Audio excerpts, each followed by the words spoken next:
Now we're just going to practice taking some derivatives with the trig functions.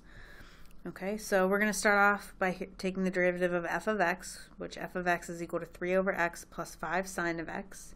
So I'm first just going to write this as 3x to the minus 1 plus 5 sine of x. So first we'll take the derivative of 3 times x to the negative 1, which we can use the power rule. So we take negative 1 times 3, so that's going to be negative 3x, and then for the power we subtract 1, so negative 1 minus 1 is negative 2.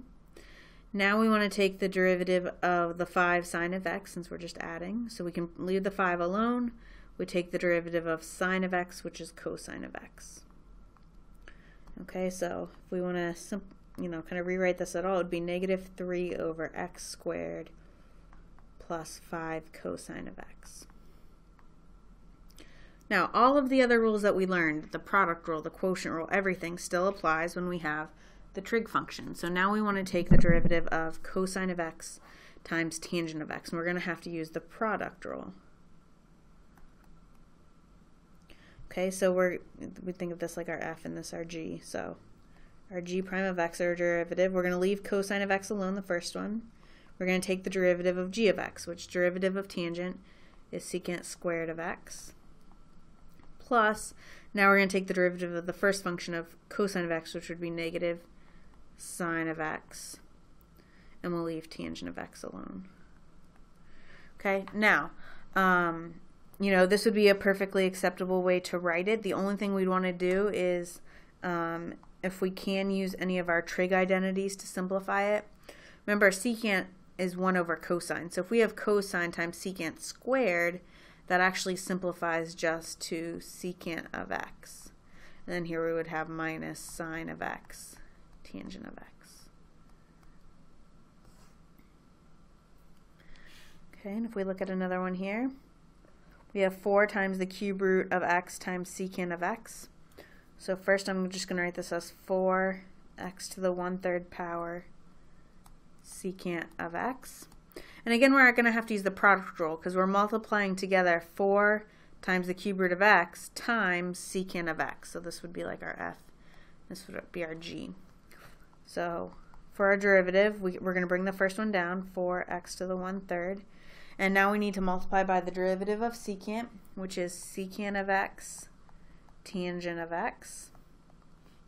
Plus, now we're going to take the derivative of our first term. So we'll use the power rule, so we'll have 4/3 x to the negative 2/3, and we bring the secant of x down. Okay, so if we want to simplify this, we could write it as 4 times the cube root of x times secant of x tangent of x plus 4 over 3 times the cube root of x squared times secant of x. Okay, and we've got one more here. We've got 7e to the x times cosine of x. Again, we need to use the product rule. So here's our 7e to the x and then our cosine of x. So for the product rule, we're going to leave the 7e to the x alone. We're going to take the derivative of cosine of x, which is negative sine of x.